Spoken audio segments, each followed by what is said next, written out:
You ready to let the dogs out? What? Do what? Let the dogs out. Like, ooh, let the dogs out. Ooh, ooh. Off the Hook, airing on offthehooksports.com. Your home for real news, real opinions, and what really matters about Tennessee athletics. Always available on Apple Podcasts, Spotify, Stitcher, Google Play, TuneIn, iHeart. Like, share, follow, subscribe.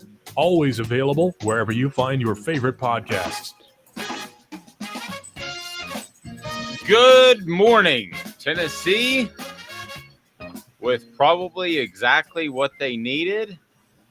Every bit as much of a win, a little bit of time to recoup, according to Cooper Mays and Jacob Warren, who are on our YouTube channel, as barely a half of football needed to be played to top UT Martin in convincing fashion. Good morning, Amanda LaFratta. How are you?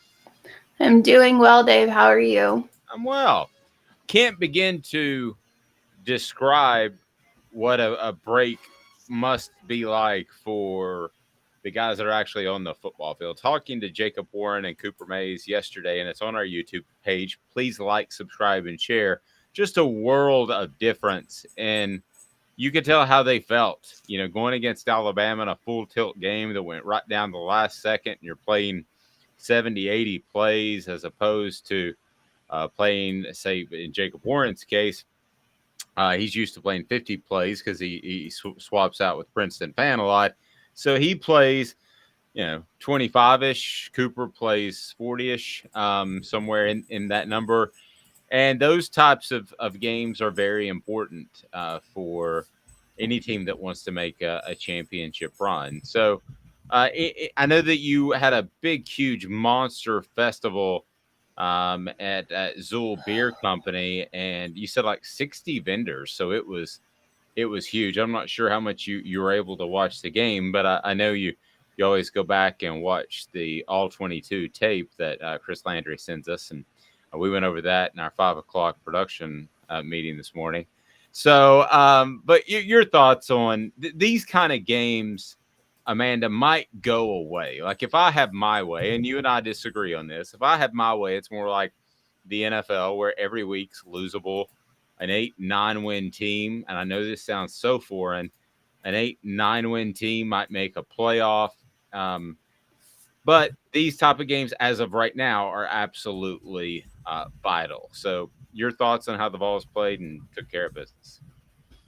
I mean, I think they just realistically took care of business. I mean, these games, there's not much that comes from these games except for you're happy when you have them because it's essentially kind of a bye week. You just get to go out and practice against somebody that doesn't look like the person you practice against every day. So with that being said, I like them being here because I think you need that week. I think it benefits both the smaller team and the larger team because you need that week to see what you have. If any of your starters go down, you need to see your backups out there. Like you just do to see them in game time situations so that you can put them in or they can fill in if somebody goes down. And I think this is the perfect way to give those second, third stringers, the chance to make something of themselves, but in a game that you're not going to lose. Like it's not a scary game. This is Kentucky week, and if you're not following him, follow Ron Slay on Twitter. This means a lot to him because I wake up to my Twitter feed, and he's already retweeting people that are tweeting at him that it is Kentucky week. And, of course, he plays basketball, but it means something in football as well to Ron, and he'll join us on Wednesday. But it is Kentucky week, and probably – if you want to look at the predicted point spreads, Amanda, it is the biggest challenge for Tennessee remaining on the schedule, not wearing red. And if you want to go to offthehooksports.com, and I'll go through some of the numbers with the predicted point spreads that are out there, Amanda, Tennessee very well should, if you want to go by point spreads, go 11-1 if you go by point spreads, and you've actually got them beating Georgia, so it could be even better than that. So this is the point of the schedule where Tennessee has to bear down, play their best game against Kentucky, their best game against Georgia. But other than that, how challenged are they going to be against the South Carolinas, Vanderbilts, and Missouris of the world? I would say not very. You? South Carolina did sneak into the top 25 at 25 this past weekend. They did sneak in. However, I feel like a big part of that is their win against Kentucky. And we know Will Levis didn't play that game. So that to me doesn't seem like a good fit at 25. I had a friend of mine who sent me a text that was like, we're in the top 25 now. We're abysmal, because I said that they were abysmal. Well, you beat Kentucky, like, without Will Levis. Yeah. Without Will Levis. That's what you've done. So I think we're just running out of teams put in the top 25. I don't think there's an elite team this year, which opens the door for Tennessee. No, I don't. I mean, maybe it's Ohio State, but they're going to have to show me that in the college football playoff, because I think you and I agree that that's a little suspect. Yeah, Ohio State's always a little suspect, because I feel like they start out the year, really strong, and they really didn't start out the year strong against Notre Dame. They kind of struggled against Notre Dame. But they start out the year strong, and they beat up all these smaller teams. And then when it gets to playing the big boys, they falter every single season. Yep. The Down and Dirty at 30 is brought to you by Honeybee Coffee. So when Amanda's not chugging Zool beer at zoolbeer.com, which is the official craft beer of Off the Hook Sports, she's drinking Honeybee Coffee, and Honeybee Coffee, which she's probably drinking right now, is fantastic. None of that coffee hangover, which you coined that term. I hadn't heard that before, but it's true, because I don't drink coffee except when I go to Honeybee Coffee. And why is Honeybee so good, Amanda? It's just good. It just tastes good. You get that like coffee boost without the hangover, and with the top 5% of beans in the world, I mean, it's good. It says what it is. Yep. Dawn mentioned, I loved how you touched on spirituality with them, Dave, talking about Jacob Warren and Cooper Mays. Well, that's part of something that I'm working on. And just to give you an idea, that is usually frowned upon in journalism, to discuss spirituality, and in this particular case, Christianity. And the reason is, from a business standpoint, you could alienate a good portion of your listeners, viewers, readers, whatever you want to call it. But to me, it became a story, and a consistent story, when Princeton Fant came out and thanked God before he spoke to the media last week. I bet Jacob Warren 2 out of 3 times has worn a Christian T-shirt. So no matter what they believe in, which is Christianity and good morning to you, Orange Blood, no matter what you believe in, and they are Christianity, I do believe in the fact that belief has gotten them in a large extent to this point. Belief in something, Amanda, and with them, it happens to be Christianity. Maybe if we were having this discussion about a soccer team somewhere else in the world, it might be another religion. But I'm not here to tell you what to believe in. But thanks for noting that, Don. And it's something that I'm going to write today, that I believe this belief system, I'm saying believe a lot, is a factor in their success. Amanda, I truly believe that. There's a lot of beliefs in what you just said. But I agree. I'm a Christian, so I'll just put that out there. And I think a lot of what they're doing is kind of, when you meditate on the right things, you manifest what you can do. Playing as a team, having the same goals, having the same values is a big deal. Because when you're playing for something more than just yourself, it makes it that much better and that much easier to accomplish. Don said, is it good coffee, Amanda? Well, absolutely, because it's Honeybee Coffee. It's top 5% of the beans in the world. Kentucky Week means more to Mr. Vol basketball. Go Slay. He will join us on Wednesday. Looking forward to that. And John saying you wouldn't alienate too many Vol fans with the Christianity. I hope not. And to me, it's a a newsworthy story, regardless of what I believe, of what really they believe. I think it's gotten to the point where it's been very pervasive. But I can tell you that in most situations, in most newsrooms, writing upon such things are frowned upon. But we do things a little bit different at Off the Hook Sports. So Down and Dirty at 30 is brought to you by Honeybee Coffee. And some of these numbers are just absolutely unbelievable. Let's take a look at Jalen Hyatt to begin with. He's doing more than some teams all by himself. Jalen Hyatt has produced 8 40-yard receiving plays this season, which leads the nation. The next closest is 5.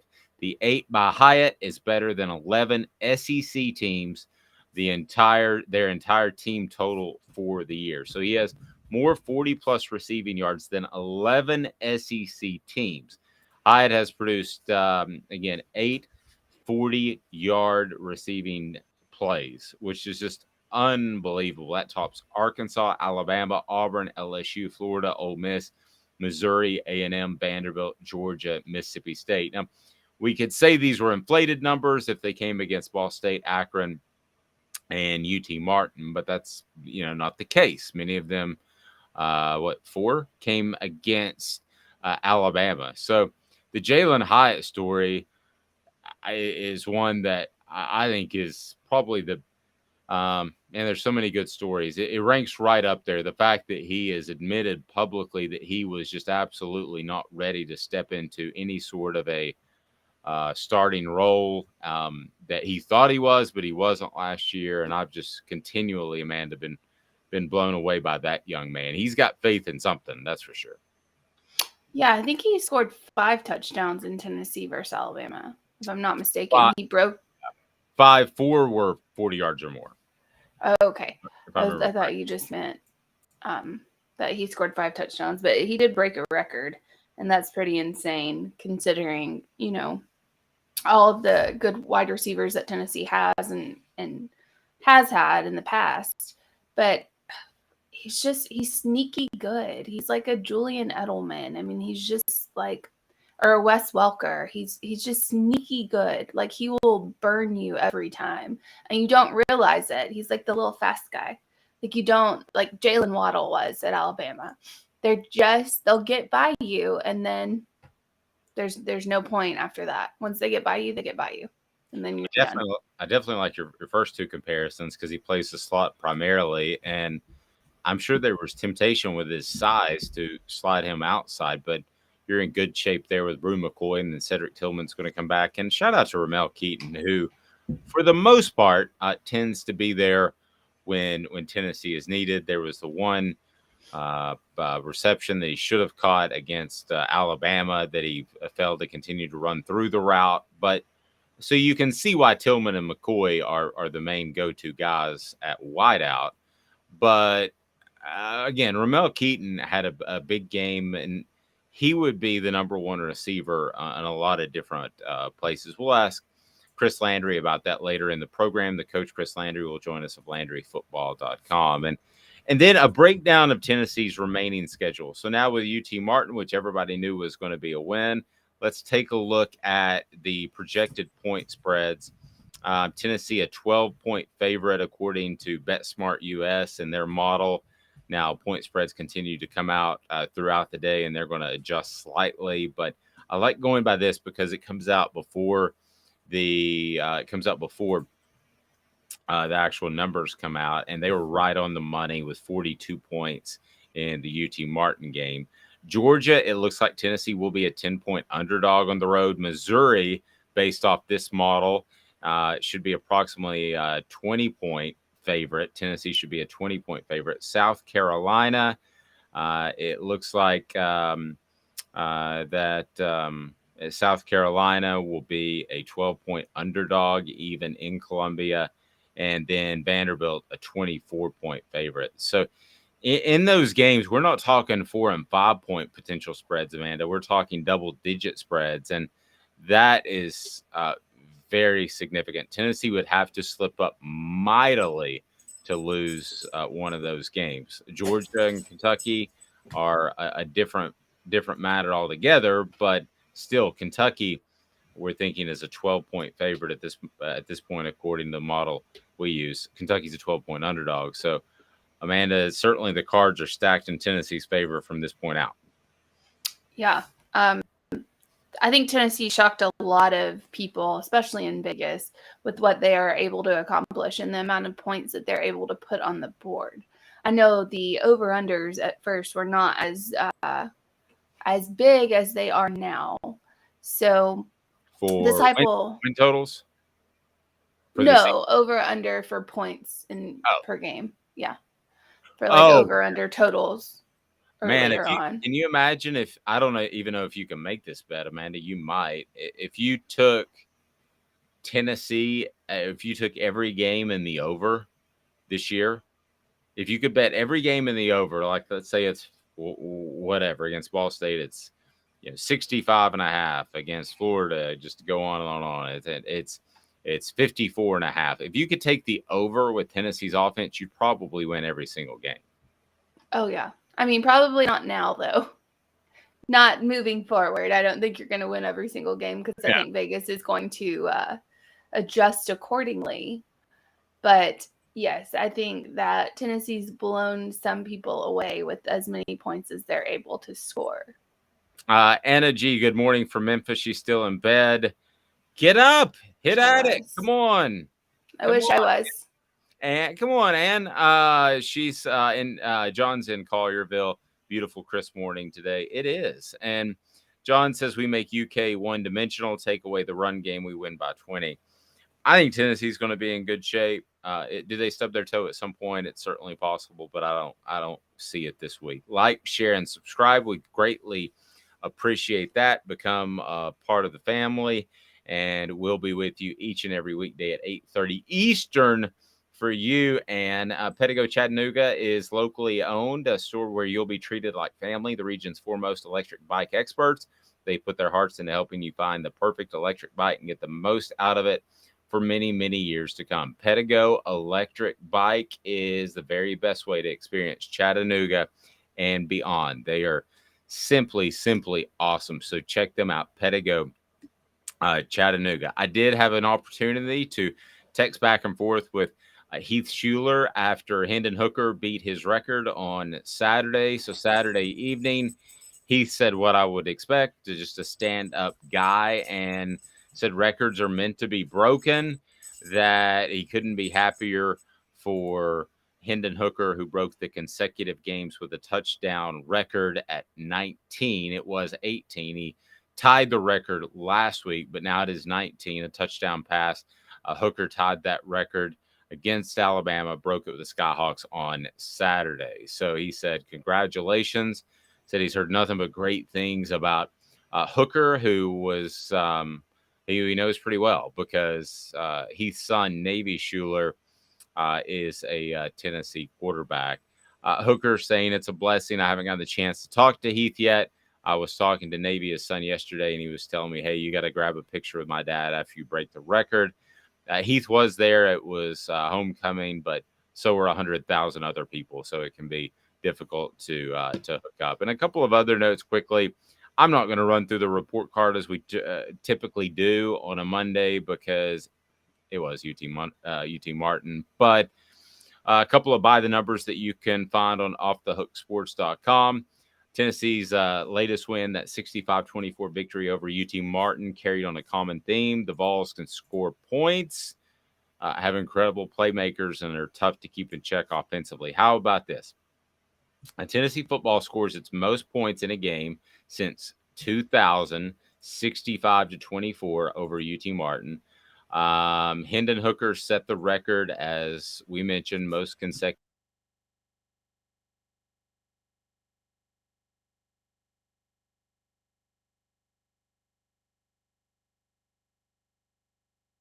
times, 7 receptions, 174 yards, 2 touchdowns. Alabama, 8 targets, 6 receptions, 207 yards, 5 touchdowns. And then at LSU, for the last 2 quarters of that game, 4 receptions, 63 yards, and 2 touchdowns. And 344 points, the most for Tennessee. Some of these numbers are just bizarro. 344 points, that's the most for the Vols. than the entire seasons of the following years in the last decade, 2020, 2019, 2018, 2017, 2013. There's a common theme there. There's a lot of Jeremy Pruitt bullet head. Now the 344 points was in the third quarter of Game 7. So what do you think Tennessee fans like more, winning or winning the way they're doing with the points? That's pretty exciting. It's kind of a catch-22 question because I think both are winning. So I think they just like winning, Dave. I think that's the answer. They just like winning. They do. They incredibly do. But the way they're doing it is very exciting. And we'll discuss Tennessee and Hendon Hooker's odds now to win the Heisman. Other than, God forbid, a suspension injury, something like that, that's totally unforeseen, I don't see how Hendon Hooker's not at the Heisman ceremony. I don't see how he's not a real contender. And something I was going to write about today is, could the Peyton Manning sort of effect, being the leader throughout the season, affect C.J. Stroud? Because everybody has just kind of said it's C.J. Stroud's award to win. And at times, that's the position you'd want to be in. Because there were people that would cast their votes. Amanda, I know you're going to just absolutely cringe when you hear this. They would cast their votes in late October or early November. And to me, that's just idiotic. Well, now it's different. It's all electronic and you don't even open it up. So you can't even send in your ballot via FedEx.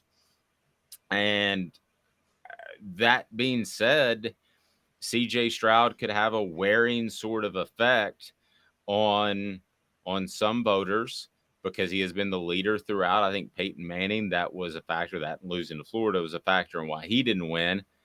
But I wonder if people get tired of, some of the voters get tired of CJ Stroud, and they go in a different direction. You shouldn't vote like that. You should vote who you think is the best. But people are people. Well, sometimes I think that people have this thought in their mind of CJ Stroud being so good and then he doesn't live up to their expectations. I think that might be more of the reason their votes change, is because whoever was the favorite doesn't really live up to the expectations that were set by, media or whoever.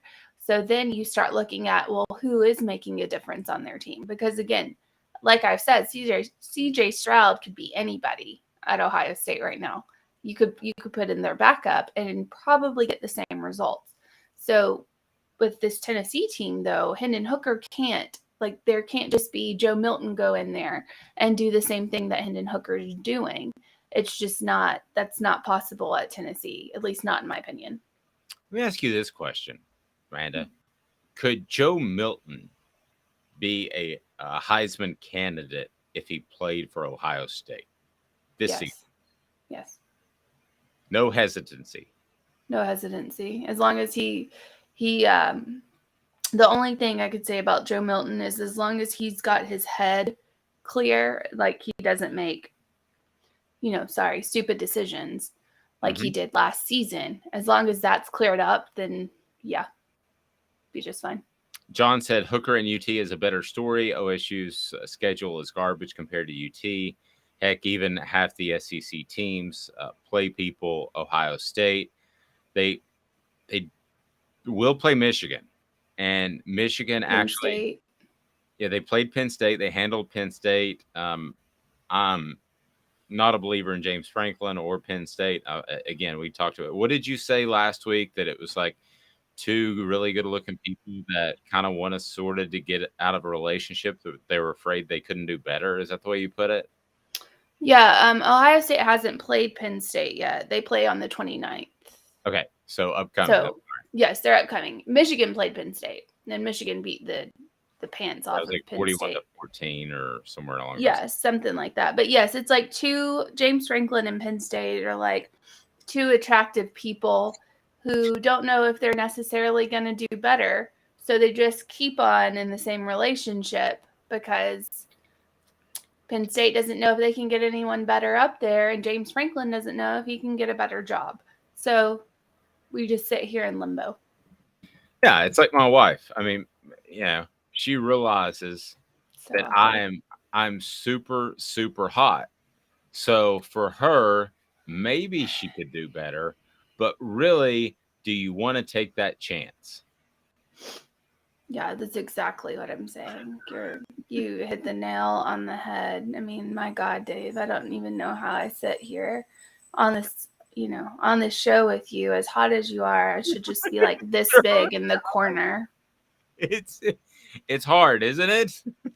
It's terribly difficult. Terribly. John said he likes your analogy on the Penn State thing too. Thank you. But they're really not even two hot people. They're two fairly good-looking people. I mean, they're pretty in the terms of college football, hot, because all you have to do is go up against Ohio State every year. You don't really have another schedule other than that. Ohio State and Michigan, those are the only two teams you have to play as Penn State, and you're up there with all the whiteout and all the crazy fans. So, I mean, that's a pretty hot job, I would say. It's fairly easy. You could probably have a 10-2 season every year. But then you have, James Franklin, who did really well at Vandy, and everyone loved him and wanted him there. So I don't know. You have worse coaches. True. When I think hot, using that analogy, I would think of yourself. And then after that, I think it would be Nick Saban, Alabama, Georgia, Kirby Smart. Those are both hot. I mean, they are proven. The universities have proven they will provide you with what you need to win. You have shown them that you can win. To me, Penn State and James Franklin are just kind of good looking. No, see, the Saban is beautiful. He's not hot. Josh Heupel is hot. Saban is beautiful. Saban is that without makeup, whatever, attractive person. Josh Heupel is that up and coming, like the young, like movie star kind of person that's coming on the scene. He's hot. There's a difference. By the way, can you pull up that picture that my wife emailed us during the show one day? A young Josh Heupel looks remarkably like Justin Timberlake. A smaller Josh Heupel.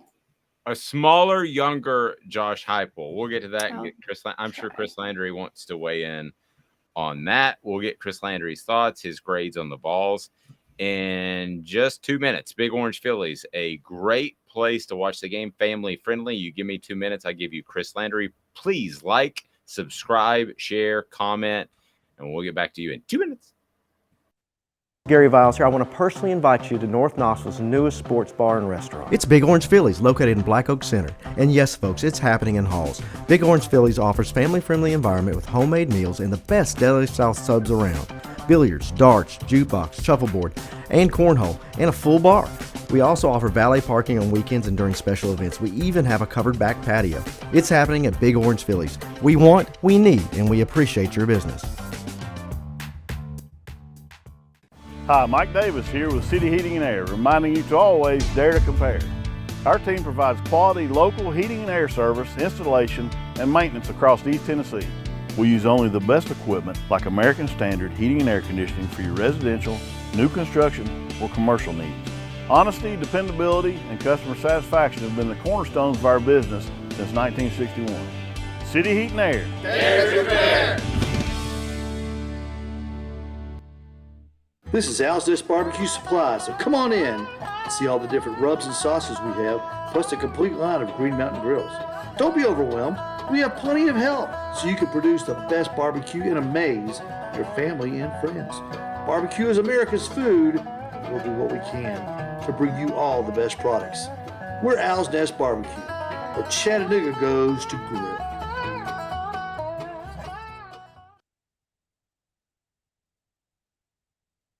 Do you want to own the more that owns every job? Then get to Vassey Lawn and Garden in Cleveland and get you a Toro. I'm David Vassey, here to talk to you about Toro. With a Toro Zero turn, you'll get more out of every minute and you'll reach the finish line faster. At Bassey's, we like to say, no matter if you're mowing 3 acres a week or 11 lawns a day, homeowners and business owners alike find confidence in equipment they can trust from top to bottom. Bassey Lawn and Garden, Highway 60 North in Cleveland. Man alive, it's worth the drive.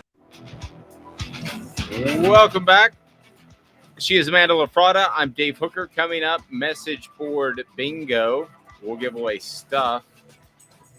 And you actually get to choose now. Okay, and then we have the picture of, if you're watching on video, of a young Josh Heupel and Justin Timberlake. Do they look alike? On our message board, what do you think? What do you think, Amanda? I see some similarities there. I do. I mean, it's a stretch. It's a stretch. They have similar expressions. Like maybe noses. Noses is probably what they have more similar to anything else, and a little bit of a hairline thing. But it's a stretch. Well, keep in mind too that you have tight haircuts, but you also have what I would think is pretty massive grooming on Justin Timberlake's side, because Justin Timberlake, he does not have the furry eyebrows that Josh Heupel has. But I would think Justin Timberlake probably sees like a aesthetic person each and every day. Would you agree with that? I mean, he's married to Jessica Biel, so he's doing all right. All right, let's ask Chris Landry. Chris Landry, you can see that on your screen. Can we bring it back for just a second? Chris Landry, does Josh Heupel look like Justin Timberlake, the mega super pop star? What are your thoughts? Oh, I was wondering who the heck was this guy? Who did he play for? Justin Timberlake is one of the, and admittedly, Chris doesn't keep up with any sort of pop culture, but Justin Timberlake's like a big superstar. He does music and stuff. Now that's Josh. That's a young player, Josh. I love Josh, but that's like 2 chins ago. You know, he's fair point. He's put on a little weight there.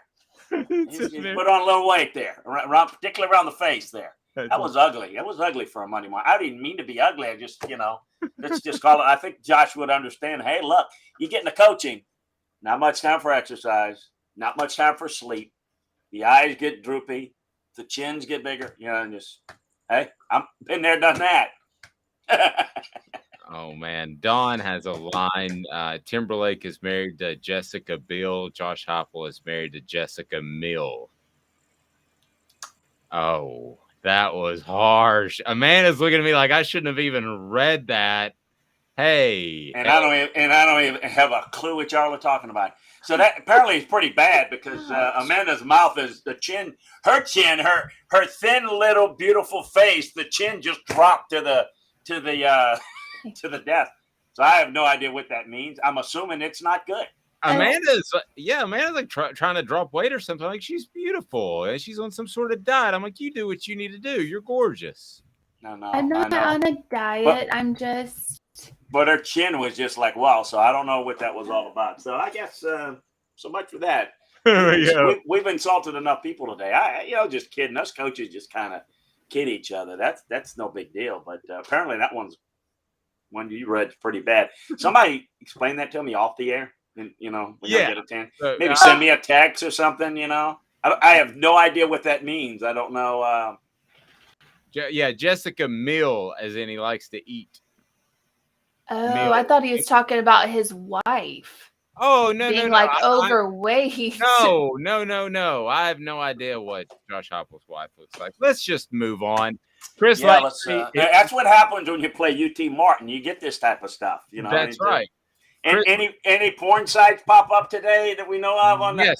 Yes. Actually, it has. Yep, okay. I just deleted one. So, Chris, what are your thoughts on the way Tennessee handled UT Martin? Did exactly what they were supposed to do, right? Yeah, no, I thought they played, a pretty clean game. what I liked about it is they threw a lot of stuff in there that you got to prepare for. We talked about that last week, didn't we? Put stuff in there to make people prepare for that, because it is the opposite, I think, of what fans in the media say. Oh, save that play for when you play Georgia. No, what you want to do is you want to throw as much stuff in to make people prepare for it. Because I don't care whether you're not going to run that again against them. They still got to prepare for it because you might. So that's kind of, I liked what they did, and,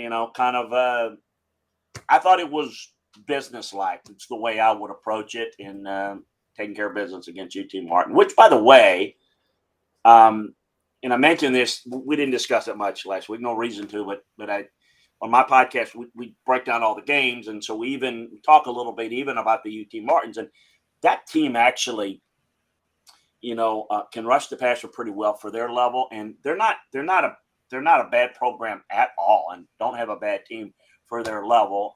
But the game pretty much went the way I expected it did. Thought some good performances from the tight ends, and did a really good job. Particularly Fant did a good job, and Hyatt did another good job. I thought Keaton played well for him. Squirrel White got some work too. Thought William Wright did some good things in the secondary. I got some plays out of the return game. D. Williams. I thought it was a really workmanlike job. So we look at Hendon Hooker, and I know we've gotten past UT Martin, and coming up is a pretty rough stretch. At least 2 games, Kentucky and Georgia. How much does Hendon Hooker's composure affect this Tennessee team? Oh, I think it's a lot. I think he affects it in such a positive way because he's so comfortable running this offense, really good in making decisions. We've talked about him protecting the football. That's what you want. That's what you need.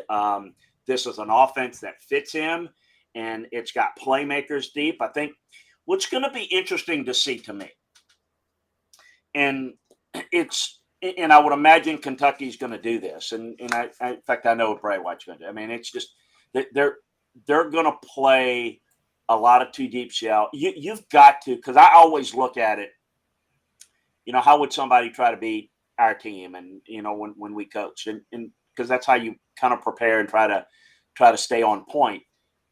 The way you have to slow down Tennessee is you have to prevent the deep ball. So, you have to keep your safeties deep. That means you have to defend the run without numbers. So you have to defend the run with your base front. So you have to play 2 deep shell. So you've got a safety you can leverage correctly with the corner, play outside leverage towards the boundary with the receiver between them. And then you've got a safety help on the inside. You've got to do that both ways. And quite frankly, it's difficult to do because they run 3 receivers. And so you really need a nickel back there that's going to line up and cover the slot and man coverage-wise, and you're probably going to need a linebacker out there. Can you do all of that and still defend the run? That's the conflict of assignment that we talked about, like with Alabama. Alabama had to decide, now stop the run, stop the pass. Well, normally the thing you do is you got to stop the run because that's the easiest way to get beat. Because the long pass, they might overthrow it. He might drop it like Mike Evans did for the Bucs yesterday. If you saw that game, you just never know what's going to happen.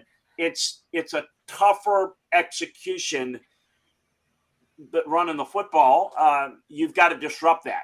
I think the 2 things you got to do is you've got to do the best job you can defending the run, and you better bring the heat. Alabama lost that game, and Tennessee won it, not because of the passing game, but because of the pass protection that allowed the passing game to flourish and be so great. I thought that Alabama would be more effective rushing from the edge. So that's what I think Kentucky's going to focus on. And I think when the point I'm trying to make and getting us to Hendon Hooker is if you make Tennessee go the length of the field, they don't want to go on 8-play drives. They want to score quick. And I think that would test the patience. Test the, you get a little antsy, you force the football. No one's been able to do that consistently well enough to force that. So I think he's done a phenomenal job, and I think he'll continue to do that. But if somebody's able to cause some problems in that regard, I'm curious to see how he handles that. Georgia or Kentucky this week. J-Mac Volunteer said on the 247 Sports webpage, it shows a team talent composite ranking. Now, 247 is known for coming up with more rankings than I can possibly count. But and I'm going to go with what J-Mac posted on our message board. I haven't seen this with my own eyeballs. By the way, thank you, Campbell, Cunningham, Taylor, and Hahn for LASIK. I'll tell you more about that. I underwent that on Friday, and I can see like an eagle. Oh, really? Yes. Did you? We talked about that. Awesome. Yes, I can see like an eagle. I can see into your soul, Chris Landry. Didn't I tell you? I had that a few years ago. I'm a little older, so I got the reading glasses for if I got to read the schedule or something. They did the mono vision where I can see in one eye close and the other eye my brain adjusted. Okay, I'm going to Chattanooga. We got to get that done. Well, it's in Knoxville. Campbell in Knoxville. I'm going to Knoxville. We can get that done. Campbell, Cunningham, Taylor, and Hahn Vision Center. I'll tell you more about them as we go along. So, but this J-Mac posted that Tennessee is ranked number 19th in talent composite ranking, and that every SEC team they played so far, Alabama is 1, LSU is 8, and Florida is 12. When you look at pure talent, not scheme, not that other stuff, not the stuff that's hard to put a finger on, such as team chemistry, would you have Tennessee at 19-ish in the nation as far as talent? First of all, those rankings are very misleading, and yes. they do reflect guys. I think I don't know because I don't really, but I'm imagine they take the recruiting rankings and they just throw them. Well, that doesn't tell you how good the players developed. Yeah.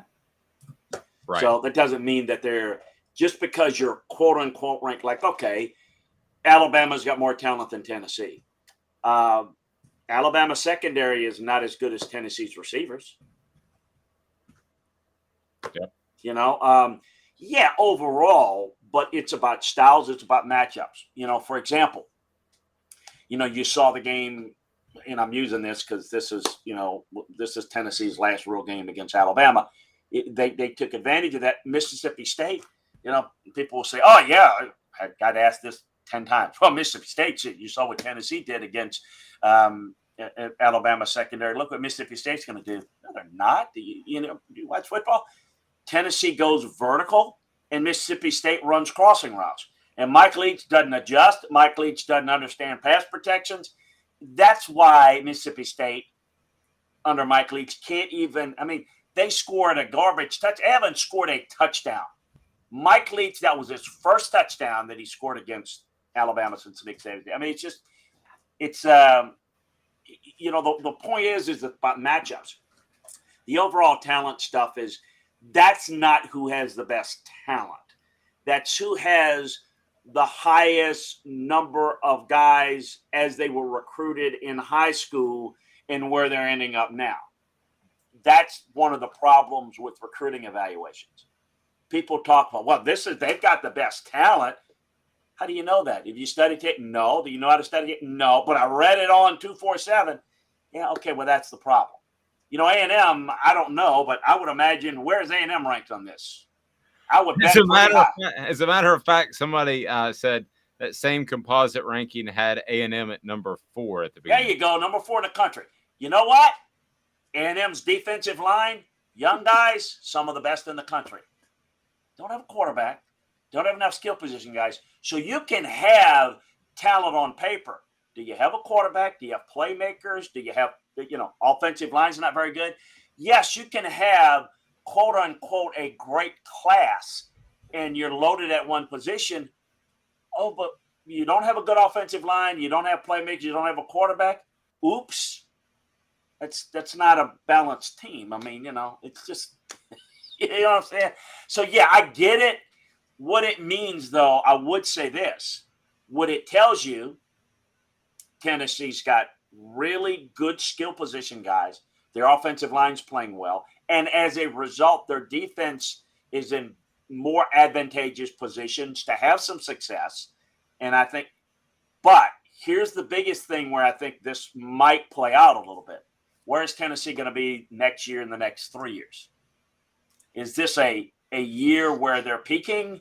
And I don't know that this is going to be the same thing every year, that they're, going to be 11-win, 10-win type team. That's the difference. Whereas you can look at it's easy to say Alabama's got the best recruiting class, because when you look at recruiting classes, remember, these sites don't evaluate players. I do, but they don't look at film, and they're not really qualified to evaluate players. But here's what they do. Dave Hooker, being recruited by Alabama, Clemson, Ohio State. Guess what? Dave's now a 5-star.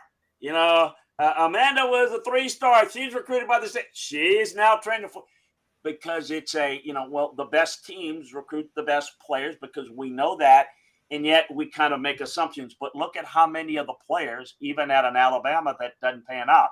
Like Alabama's got some really good young players, but they don't have experience either. Tennessee's got a lot of experience. They've got a quarterback that's in his second year, very comfortable, good system. Got some key guys on defense that are stepping up, playing better up front. The offensive line, we talked about that last week, some of the moves they make, some experience there. You're having to rebuild it. It takes a while, and there's a drop-off. And so if you got a gap on your roster, or you've got young guys that you've got to develop, just because you've got elite classes you still have to develop them. Recruiting players are like the meat of the meal. Coaching is the seasoning, the marinade, and the cooking. The length of time that you cook it is the developmental process, the coaching process. So those are the things that I think need to all come together, because we all know that if you don't have our great rub and everything for our great sponsors, then my brisket doesn't taste real good.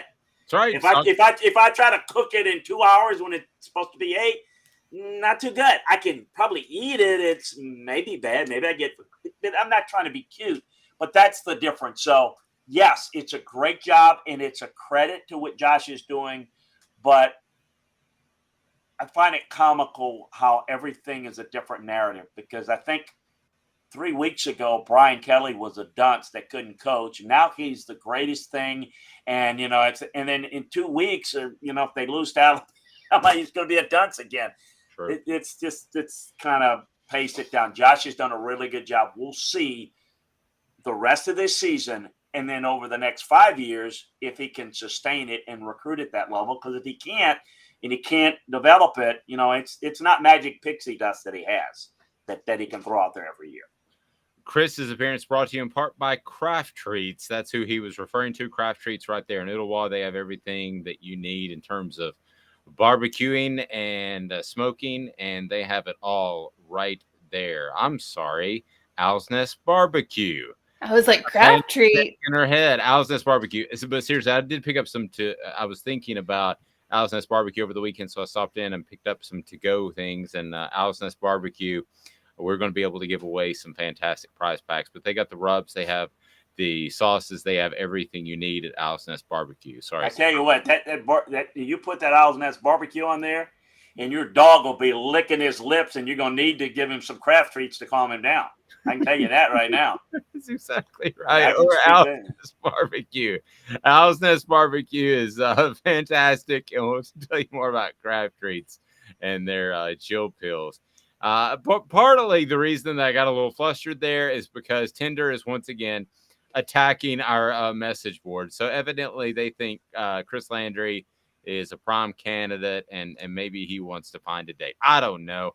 But I know, Amanda, you're going to jump in here. Brittany did say, so essentially it's a popularity contest. Yes. And remember that in football season, when recruiting is over, when football season is over and recruiting is in full force, there are a lot of coaches, some that have coached at Tennessee, that may rhyme with Nooch owns. And he would specifically call recruiting analysts to try to get a star added to a player once that player committed to Tennessee. So, yes, it is a lot of it in recruiting as a popularity contest. I'm sorry, Amanda, go right ahead. Maybe it's all the licks and rubs or whatever you're talking about that brings the tender people on over to the channel. Yeah, I guess. I don't know. I wouldn't have gone there if I'd have known that. But Swipe left for rubs. Yeah, let's maybe spell it out or something. I don't know. Anyway, we saw LSU versus Ole Miss. We saw Kiffin get handled. I mean, that Ole Miss team got handled by LSU. And I know last week we talked about this huge storyline, Lane Kiffin versus Josh Heupel in the SEC championship, blah, blah, blah, blah, blah.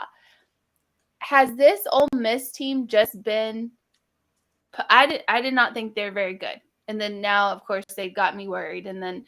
But now, again, don't think they're very good. Is this Ole Miss team just been like posers, or was this a LSU Brian Kelly type of just out-coach Lane Kiffin type of thing? It's a little bit of both. I mean, you look at Ole Miss, Troy, Central Arkansas, at Georgia Tech, Tulsa. Kentucky was a nice win, at Vanderbilt, Auburn.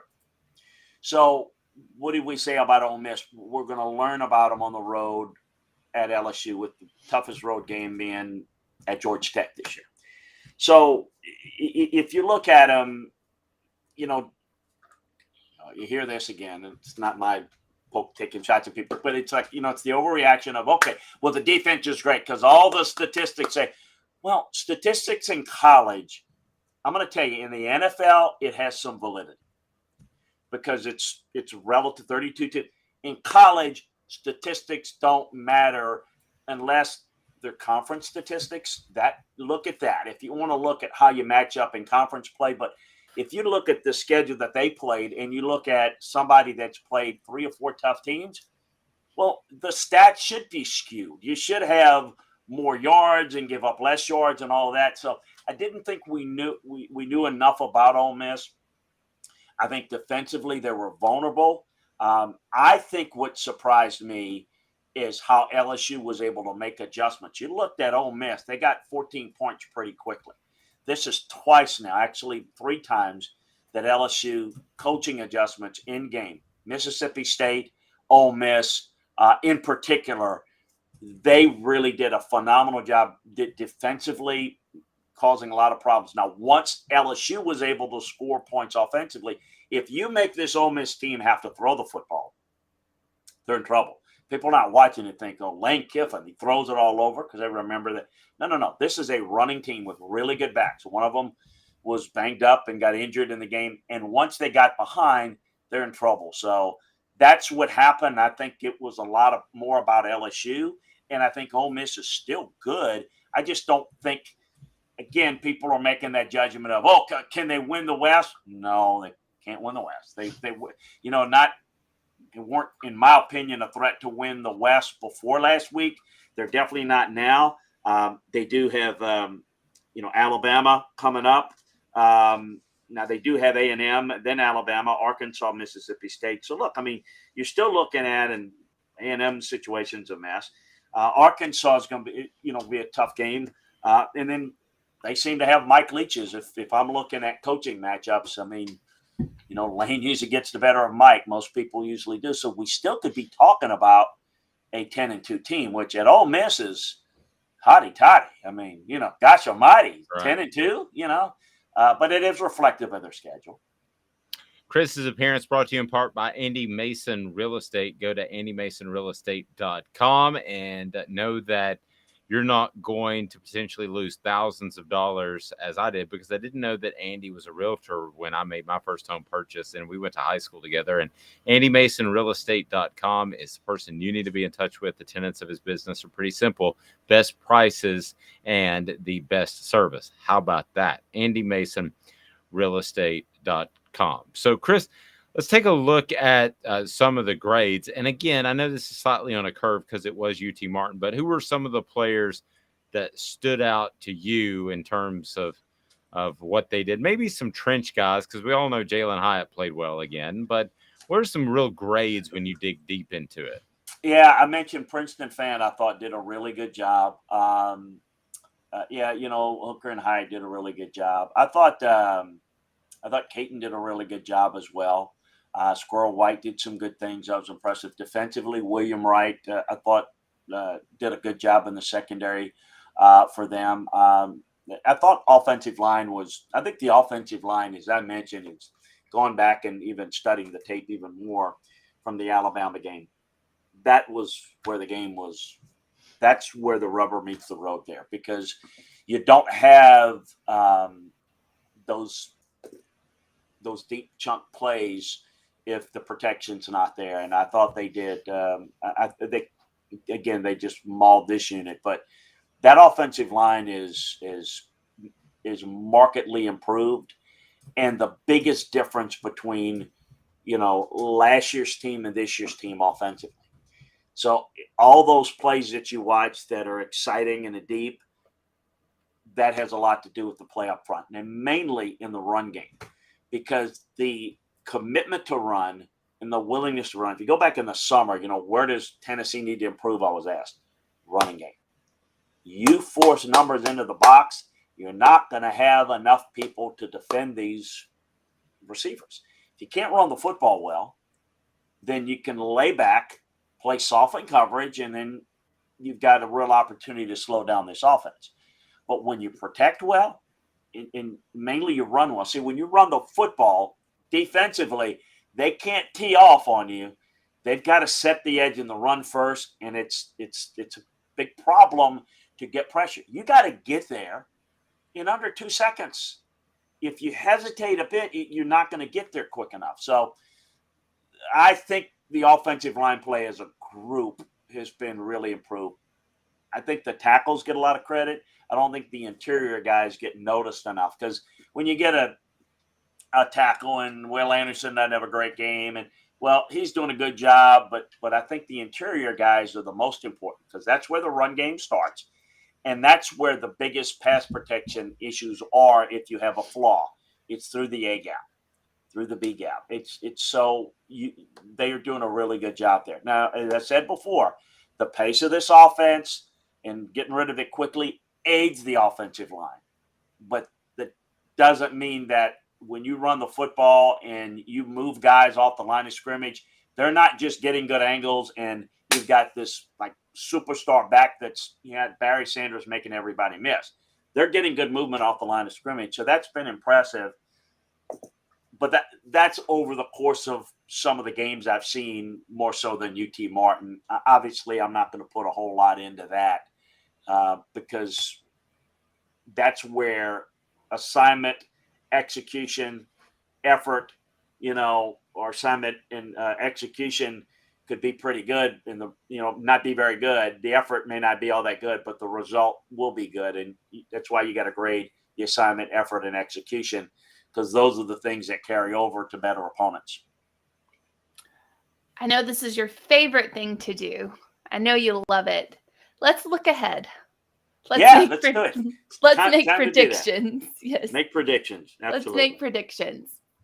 If Tennessee can squeeze by Georgia, and I know that a lot of people didn't think that they could squeeze by Alabama, but they did. Georgia, I don't think is playing their best football. That's just my opinion.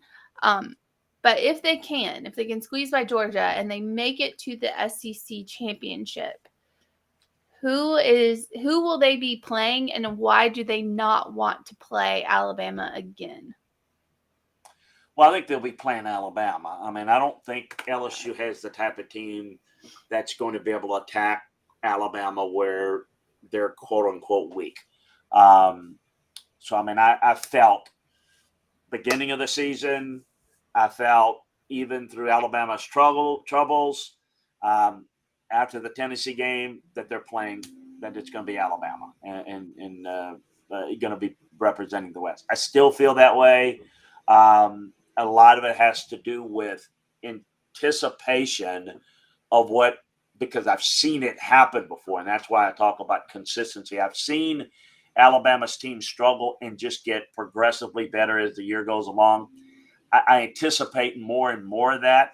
I think Bryce Young is playing great, and if he can stay healthy, that's a big factor. But I think that all the talk about the demise of Alabama, and they made way too many penalties, some of them forced against Tennessee, some of them unforced errors. And if they clean that up, maybe they could have won it. But all the talk about the demise of Alabama is not giving Tennessee enough credit. Tennessee caused a lot of problems. All those misplays in the secondary were pressure induced and Tennessee induced. So I think they'll get another shot if Tennessee makes it. I think Tennessee's really, you don't think about that. I would say that, like it or not, they're probably going to play Alabama again. If I were Tennessee, they're not going to say it. I don't think it really matters, but I think they'd probably rather somebody trip Alabama up. I mean, if I were Tennessee and I'm looking for the easiest path to win the conference championship game, I mean, I'd rather play, LSU or A&M. LSU or Ole Miss. I don't think that's going to happen. I think I think Alabama's still better. If I were Tennessee, the tougher matchup, I think Tennessee matches up well against Alabama. But I think they match up better against LSU because LSU, as good as Jaden Daniels is playing, and he's a mobile quarterback, it's still Bryce Young, and I think it's Alabama's experience. I think all those things matter. And on a neutral field, I know this. I know Alabama would like to get to play Tennessee again because they'd like to get to the conference championship game. But I will say this. I think Alabama matches up better with Georgia than Tennessee because of the problems covering deep. I think Tennessee's obviously the vertical passing game is a lot more challenging, but it's going to be tough either way. And you said that way back in the summer too. Just to remind people, you said that Alabama, as far as playing Tennessee, it was a tougher matchup for them schematically than it was Georgia. So far that's proven to be true. Two players on the message board that people wanted me to ask about, and that is how they graded out Darnell Wright and Squirrel White, right? Yeah, I mentioned Squirrel. I thought he was kind of the guy that kind of stepped up in a game like this because he got more reps and played well. He graded out very well. And Darnell's was outstanding. I thought he did a really good job. And I thought assignment, technique-wise, he was good. Again, in this game, the result – this is why the result is not what you study. It's the assignment, effort, and execution because that leads to the result. In a game like this, I thought he did good things, but there's some times where the result is really good just because you're just physically, imposingly that much better. But I thought Darnell played very well. Great stuff, Chris. We certainly appreciate it. We will talk to you on Thursday and enjoy the rest of the week. Hey, thanks a bunch, guys. Take care. Have a good one. Bye-bye. That's Chris Landry of LandryFootball.com. His appearance brought to you in part by Owl's Nest Barbecue and Ooltewah, which I stumbled over earlier. They got all the only time. Sometimes I love it when I make Amanda smile and laugh. It makes my day, except when I do something stupid that makes her smile and laugh. And then it kind of makes me feel like a real moron. I was just trying to warn you. I was like, no, it's not the craft treats with the rubs and the spices. Craft treats is coming up, but Owl's Nest Barbecue right there in Ooltewah. If you're ever driving through, stop by, and they've got the Green Mountain grills that are phenomenal, and we're going to have surprise packs to give away, and you will love that with some of the rubs and some of the sauces. They are just unbelievable. Coming up. Wow. We've got a little bit of message board bingo where we give stuff away. I know you love free stuff. Who doesn't? And this day in sports history is strong to quite strong. It's awesome. Biles Automotive Group right there on Callahan. Strong to quite strong. You like that? Strong to quite strong. Yes. In the level of strength, we have weak, we have super weak, or super weak, middle row. And up there, strong to quite strong. Yes, strong to quite strong. What is past strong to quite strong? Somewhat quite strong mighty. To very strong? Somewhat mighty. Somewhat mighty. Okay. I just have to get a graph. Sorry. 2 minutes, and this day in sports history is a a triple shot because we'll take you back over the weekend. How about that? Stay tuned. It's Gary Viles here, Viles Automotive on Callahan Drive. I've been selling cars here in East Tennessee for 27 years. In that time, I've come to realize it's not about the car. It's about you, the customer. So I'm here to take care of you just like family. Good credit, bad credit, you name it, we can get you taken care of. If we don't have it, we can find it for you. We go across the country to get any vehicle that you want. And here at Viles Automotive, we don't believe in fake numbers. We just give you great deals. And as always, we want, we need, and we appreciate your business. Do you want to own the more that owns every job? Then get to Vassy Lawn and Garden in Cleveland and get you a Toro. I'm David Vassy, here to talk to you about Toro. With a Toro Zero Turn, you'll get more out of every minute and you'll reach the finish line faster. At Vassy's, we like to say, no matter if you're mowing 3 acres a week or 11 lawns a day, homeowners and business owners alike find confidence in equipment they can trust from top to bottom. Vassy Lawn and Garden, Highway 60 North in Cleveland. Man alive, it's worth the drive. This is Steve Rain. I own the Midnight Oil and Michelin Tire Direct service station here in Ottawa. It's not a fancy place, never has been, but it's a clean place with clean restrooms and good folks who work here. We sell gas and fix cars, nothing glamorous, but we love what we do, and we're going to keep doing it for a long time to come. There's not many real service stations left, and that's a shame. We're the guys just like the guys back in your hometown. We'll fix your tire, change your oil, and put a new set of Michelins on your car. If you want a Twinkie, you'll just have to keep on going. Thanks for the business.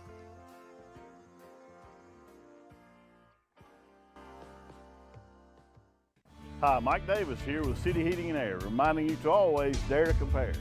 Our team provides quality local heating and air service, installation, and maintenance across East Tennessee. We use only the best equipment like American Standard heating and air conditioning for your residential, new construction, or commercial needs. Honesty, dependability, and customer satisfaction have been the cornerstones of our business since 1961. City Heat and Air. Dare to compare.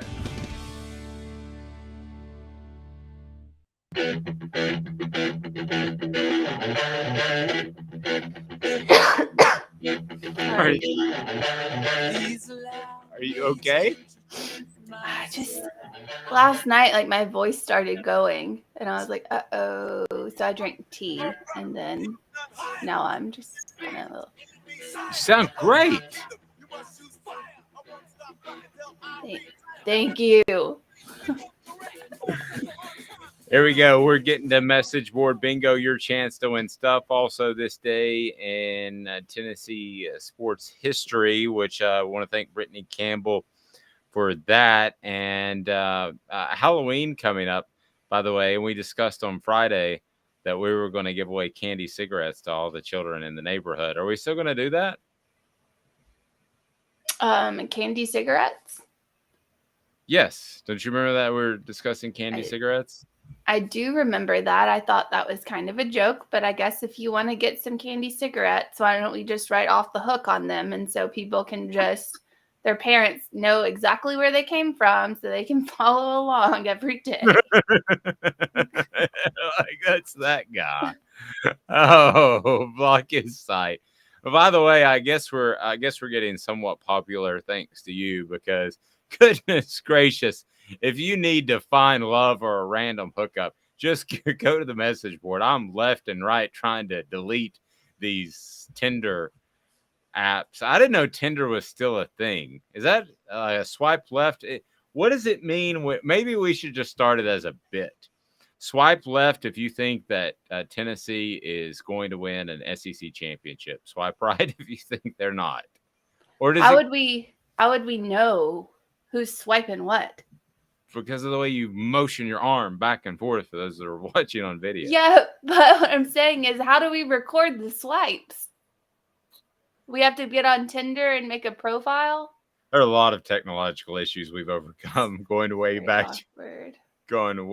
to week one when a tree fell on the house during Ben Joyce's interview. We need to reach out to him too, and we will do that. Go to our YouTube page and check out the interviews with Cooper Mays and Jacob Warren, and we'll also have breakdowns. Because this apparently is a thing.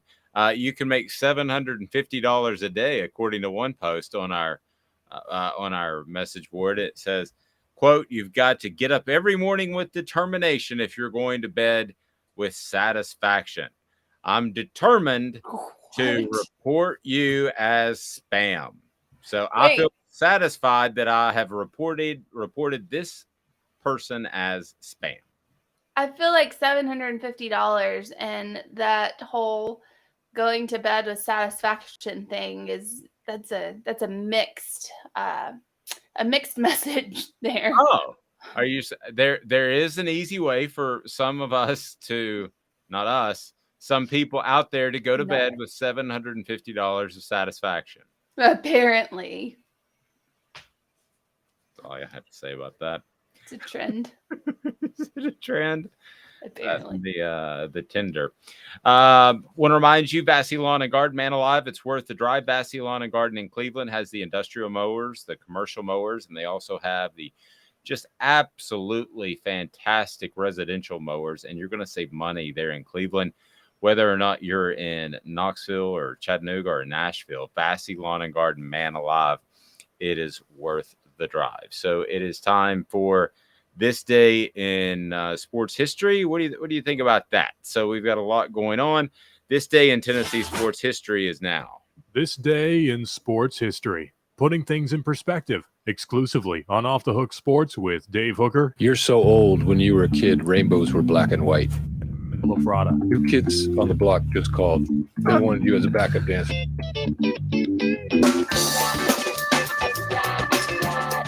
Again, thank you to our loyal listener, viewer, follower, watcher, all that good stuff. We want to thank Brittany Campbell for providing a spreadsheet that has a breakdown of this day in sports history. So today is October the 24th. But if I may, I would like to go back to October the 22nd. And that is 1983. Tennessee beat Georgia Tech 37-3. Quarterback Alan Cockrell with 189 yards. That seemed like a good amount back then. Nowadays, it's like, what's wrong with your quarterback? He had touchdown passes to Clyde Duncan and Lenny Taylor and Johnny Jones. Johnny Jones was my first favorite Tennessee football player. Well, running back, little scat back type. He was my very first favorite college football player, Tennessee player. I loved watching him. I guess I would have been about 9 years old at the time. And then yesterday, number 5, the Vols beat Alabama 21-7 in Tuscaloosa. 5th straight victory over Alabama. T. Martin had a pass for a touchdown, 2 rushing touchdowns. Jamal Lewis, 23 runs for 117 yards. Cedric Wilson, 5 receptions for 53 yards. And the fact that Cedric Wilson's this was back in 1999. The fact that Cedric Wilson's son is in the NFL makes me feel incredibly old. And October 24th, which is today, the Vols beat Florida 38-7 back in 1970. Bobby Scott, my guy, record 385 yards, named the AP quarterback of the week. Jackie Walker returned an interception, 19 yards for a touchdown. And you were going to say, Amanda? I have a this day in sports history. Okay, lay it on me. All right, so this doesn't probably really count, but it's fine. Today is my parents' anniversary, and this day in sports history, they got married on October 24th, which is oftentimes the third weekend in October. My mother is a Tennessee fan. My father is an Alabama fan. Here we are. There you go. So it worked out. Did not work out. Oh. I mean, no, it did. They're good. Here. You're here. No, they're good. It's actually my my dad, my stepdad. But somebody had to get together for you to be here. Yeah. Well, they're good, but he's an Alabama fan. She's a Tennessee fan. So every year they're probably fighting on their anniversary because it's the third week in October most of the time. Well, now you had to go to a wedding and you were upset about that. How did they manage that, both being college football fans, and then they got married on the third Saturday in October? They just go down to the courthouse in the morning, or what they do? No, they had a wedding. I have no idea. I have no clue. I was like 6 when that happened, or 5 or 6. So I have no idea. I can tell you that my parents' anniversary was on March the 16th, and I was born on March the 13th. Now, obviously, they were different years, but as a child, I didn't comprehend that. So at like 4 or 5 years old, I pitched an absolute tantrum that none of my baby pictures were in the wedding pictures. They were different years. But I thought at the time, I mean, my mom had to explain to me, she still remembers this, how she had to explain to me over and over that they were different years. And it took me forever to get it because I was a child. But I was like, if you all got married on the 16th and I was born on the 13th, why am I not in the wedding pictures? I was so mad. I remember it being like an issue that we were able to move past. It's insane. Say something insightful while I block these perverts. Something insightful while you block these people. I don't know, but I don't know anyone who would have ever pitched a fit about not being in the wedding photos. Like, I don't know any 5-year-old that would care that much. I mean, are you implying I'm vain at all? Is that what you're trying to say? Oh, no, I don't think we had like a 10-minute conversation on air about how hot you were earlier. I don't remember that.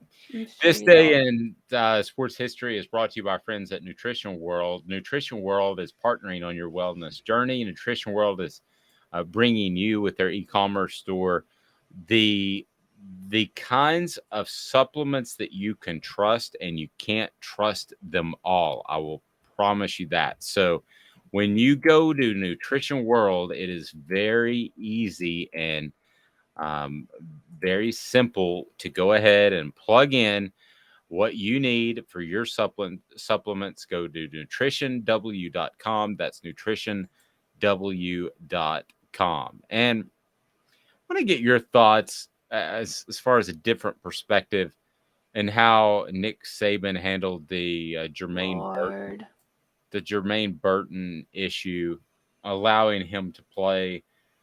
I've got some pretty strong thoughts that I wrote about on offthehooksports.com. And I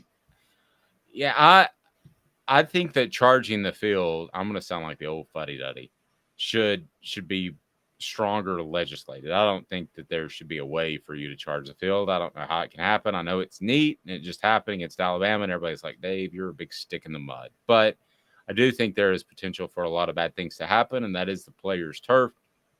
But I did think Jermaine Burton would be suspended, but he wasn't on Saturday. Were you surprised? And then essentially, to paraphrase, Nick Saban had said that he was afraid at the time. And I've been at Georgia when Georgia finally broke the streak against Tennessee. I've been amidst that accidentally, just trying to get to the press area, and it was scary. I think I've mentioned to you, we almost trampled 2 girls, and you couldn't even move your feet. So, I mean, there's something to that. I still don't understand why Nick Saban wouldn't have sat him for a game after video surfaced of him punching a female. I just want to get your thoughts. A, you follow Alabama. B, being a female. Just what did you make of that whole scenario, 10,000 square foot view? Okay. So what first I've seen 2 different videos. One showing him punching a girl and one showing him just like putting his hand out. I've heard there's one that's doctored that's going around that he punched her. And my feeling is, if he punched a girl in the head, the girl would have stumbled, she would have fell, she would have done something that showed that she's been punched in the head. Just if somebody comes and punches me in the head, I'm going to the ground. That's just, I'm a girl. I mean, I would go to the ground. So I'm not sure, because I know one has been doctored to show a punch. I know one is not, that just shows him like kind of shoving. So I'm not sure which one's accurate. I would lean more towards the one of him just like putting his hand out. I don't think he should have put his hand out on anybody, regardless of what happened. The thing that Nick Saban talked about, and this is what I always lean towards the side of, as you know, with the McCullough situation, Deshaun Watson, there are two sides to every story. There are always two sides to every story. And what Nick Saban came out and said was, there's more to this story than you know. There's more to this story than people know. I'm not going to divulge it, but there's more to this, and maybe you would understand a little bit more of what's going on if you knew the other side, but this is not something that I'm going to divulge. Nick Saban's never been one of the coaches to shy away from discipline. We know that. There's been, even you've talked about times where there's been his best player on the team, and he kicks him off the team because of what they're doing. So for me, just looking at this from a just a completely, wide view, I'm going to take what the coach that has always been the person that has disciplined his players, I'm going to take what he says to heart more than I would take what anybody else says or what have you. I don't know what happened out there. No one knows what really happened. I mean, again, there's two different videos floating around. So I until you know the whole story, I stay out. Like, I don't pass judgment. And if the video was doctored, I've seen both of the videos that you're referring to, and one of them does look a little bit worse than the other. It's kind of like a jump cut sort of thing. I will go with Steve Spurrier, who I thought was lax at times in discipline, and I would do exactly what he said, and that is, if you hit a woman, you're just not going to be a part of this team. Now, that would be my hard and fast rule. But at least, listen, if he was having some sort of anxiety attack because people rush the field, and that is not I'm not underplaying that. Okay. I think that could be a real thing, because listen, I was scared in the middle of it. Okay. And I was a big boy back then. I could take care of myself, but you had no control of where you were going. And this was not like rushing the field in 98, where there was space in between people. If you go back and look, this one was shoulder to shoulder. I mean, you have no control of where you're moving. Now, at the time that Burton pushed or threw the punch or whatever the case may be, he had space as he was trying to get to the locker room. So, but could he have been, especially after a game like that, been super hyped up? Yes. Is that a situation in which, if you ever had to make an excuse to strike a woman, yeah, he may not even know it's a female when he is pushing or throwing the punch. I get all that. I just would have, for the optics of, I would have sat him for one game. That to me is the minimum. And I was surprised that Nick Saban didn't do that. And I will say this, I don't want to go conspiracy theory too far on it, because we need to get today's tough question in. I don't want to go conspiracy theory too far on it, but you and I both said that we think there's a good chance this is Nick Saban's last year. So their skill position players, other than Jahmyr Gibbs, are not great. Did he feel like he needed Burton in there? This is why I go back to the SEC or the conference or the NCAA, whatever it is. There needs to be somebody that handles discipline internally, because you can't leave it up to the coach. Nick Saban, anybody, whoever we're talking about, okay? Because the coach there's a conflict of interest there. He has to look out for his assistant coaches who could be shipped to Washington. If somebody gets fired, he's not going to get fired. But if somebody were to get fired, there's a conflict of interest. There also is a conflict of interest on a personal level if he wants to ride off into the sunset. Again, not saying that went through his head, but those would be my main takeaways. 3. 1, I'm really surprised he wasn't suspended for at least a game. 2, if you make physical contact with the female, you're not on my football team anymore, if it's me. And remember this, he has an all 22 view. So he's got the picture that shows down on all 22 players from an end zone standpoint. So he's got the best view of anybody. And then 3, lastly, I would say that if we're going to make this move to a super conference, if we're going to do all these things, okay, and we're going to make college football into a big time thing like it's not already, But if we're going to take those steps, then discipline needs to be handled at some central locale, not determined by the head coach. Those are my 3 points. I don't think this is Nick Saban's last year. I thought that before, based on somebody in a higher up company and something that Nick Saban did not do that he normally does every year. But I think that might just be a sponsorship thing. Anywho, I don't think it's his last year. And I could be wrong because, I mean, obviously. But I think everybody has said this is Nick Saban's last year since Nick Saban was like 2014. So at some point, we could say it every year. We're going to be right at some point. Some point, someone's going to be right. But I look at, Josh Heupel, it seemed like with McCullough getting arrested, felony aggravated assault charge. With that happening, I took the stance that we don't know the whole story yet.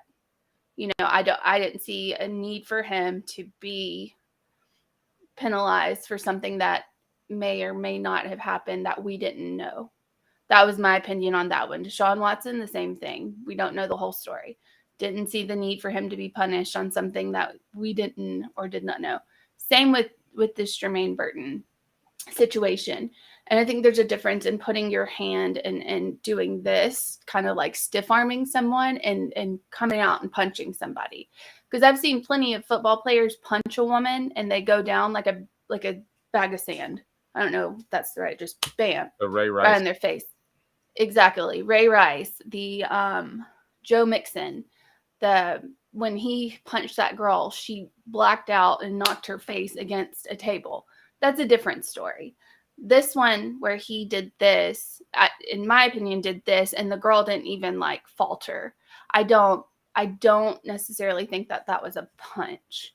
I don't think you should put your hands on anybody. But then again, I've also had a panic attack where things are happening and I just kind of like try to push people away. Claustrophobia, all that crap. Anyway, I don't know the whole story. Nick Saban apparently knows the whole story. I'm going to trust his judgment just based on what he's done in his career so far of being the disciplinarian coach. He's never shied away from sitting somebody if he felt the need to. And he has that power. He has that control.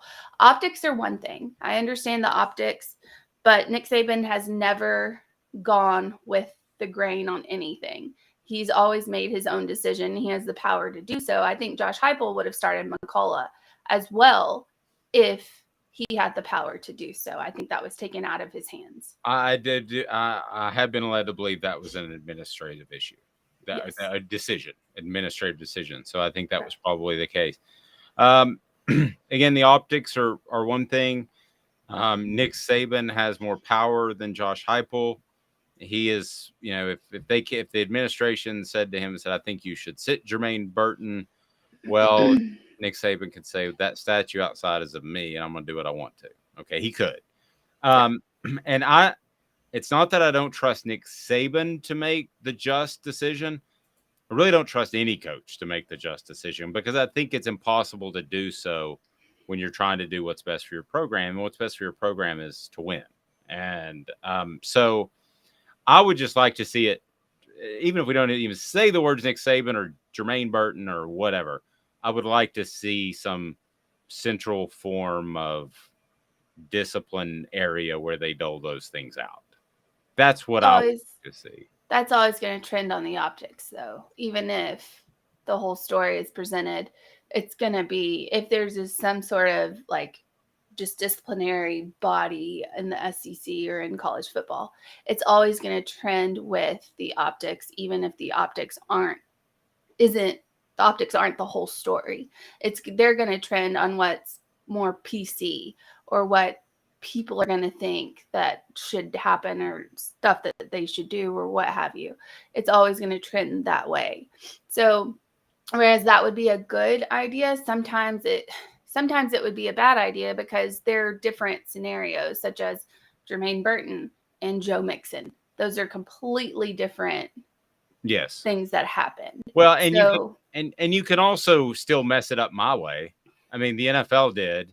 They didn't punish Ray Rice until they saw the video. So, and only because he was 30 and out of his prime. Let's not kid ourselves. Well, yeah, I think that's why he didn't get another job too. But they didn't suspend him until they saw the video. At least it wasn't as severely, if I remember it correctly. They saw the video, but they didn't suspend him until it got released. They didn't think everybody else was going to see the video. That is a good point. So, yes, but you can still mess it up my way.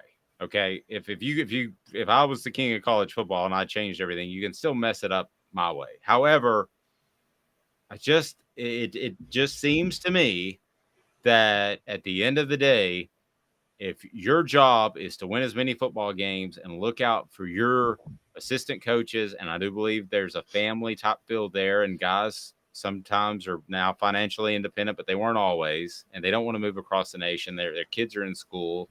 I get all that.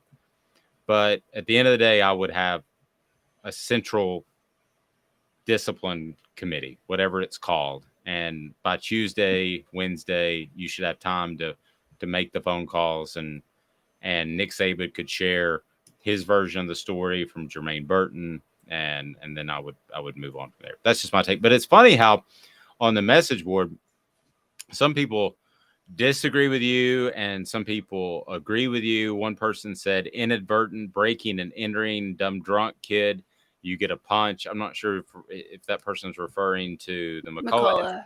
Okay. Well, I mean, you could say the same thing about the female. I mean, that's not her space. That is not. I mean, I can tell you that.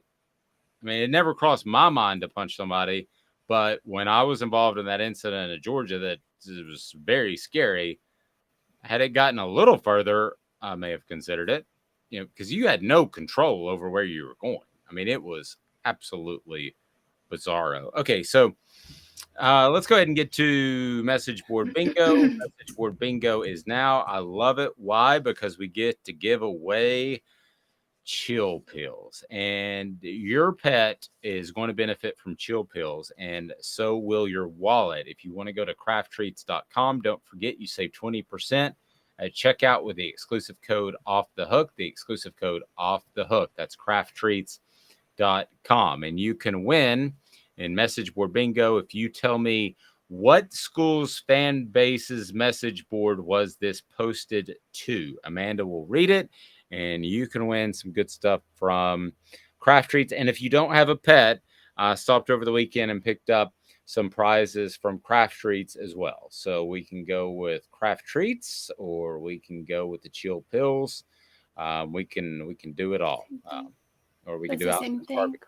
Yes, we can do Allison's barbecue as well. Yeah. Here you go. I knew it was the same thing. Okay. All right. It is time for message board bingo. Here we go. Oh, I will say before we do that, Jermaine Burton in the Mississippi State game only had 2 catches. That's it. So I don't know. I'm just going to throw that out there. It wasn't like he was a big time decision maker for the game. Anyway. I don't think he decided the game either way, but no. How it dictated coverage and stuff, I don't know. They were better with him playing than not. I think we would agree there. Yeah. Arch Manning, oh boy. I'm hearing Ole Arch has reopened communication lines with UGA, and Arch is the one that reached out. Let me reiterate, nothing is done and no clue what happens from here, but huge problems in Austin. My wife actually saw this one somehow, but she didn't tell me which fan base it is. She saw it yesterday, but she didn't tell me which fan base. But that makes me believe that it's one fan base because who she follows. John said Texas. No, I don't think that he would. I don't think a Texas fan would say he's going to cruise out. Anybody else? You got 10 seconds. Message board bingo. Don said North Texas. No, it's not North Texas as well. Sam said Texas A&M. No. I'm going to go. How did people?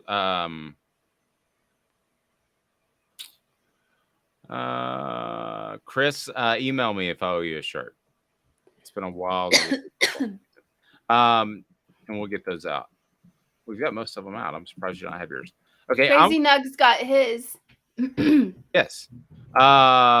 Dean says Baylor. Tennessee Junior says UGA. Gene says Ole Miss. Ole Miss is actually a good guess because of the ties the Manning family have there. I'm going to go with Tennessee. No, no one got it. It's No? Oklahoma. Oh, where the sun beats down upon the range? Where they snitch on their biggest rival. When did they do that? What did I miss on that? I don't know, but I'm just saying that they always want the worst for Texas. So yeah, I think it's a little ugly at times. There you go, kids. We'll be with you at 8:30 in the morning, and we did not have a winner today, but I guarantee we're not doing one more. Oh, we can do one more. We can give stuff away. Okay. I'm sorry. All I right. just want to do one more. That's this day in sports history. Let's go to message. This is hilarious. All right, I love it. Bye after 31 years. I've been diehard since I went to my first game in 1991. But after these last 13 years and us losing another second half lead, I am done. I'm canceling my membership, selling my jersey, throwing away all of my gear. I did the same to the Dallas Cowboys a few years ago, and I'm now doing it to my college team. Watching an organization make the same mistakes over and over is just not worth it. Dawn says Hawaii. I'm terrible at this. Hawaii? They haven't been good ever. Since June Jones decided to get off a plane and drive his car into a bridge. Sure there wasn't any alcohol consumed there. I still don't understand how you escaped that DUI. Anyway, so we have guesses. Chris says Dave is my spirit animal. Maybe, but that doesn't really apply. Gene says A&M. Dean says Florida State. Sam says A&M. No. This is Texas. Texas? Texas. All right. Have a fantastic day, everyone. We'll see you at 8:30 each and every weekday. And please like, subscribe, and share. We appreciate that on our YouTube channel as it continues to grow. She's Amanda LaFratta. I'm Dave Hooker. This has been a presentation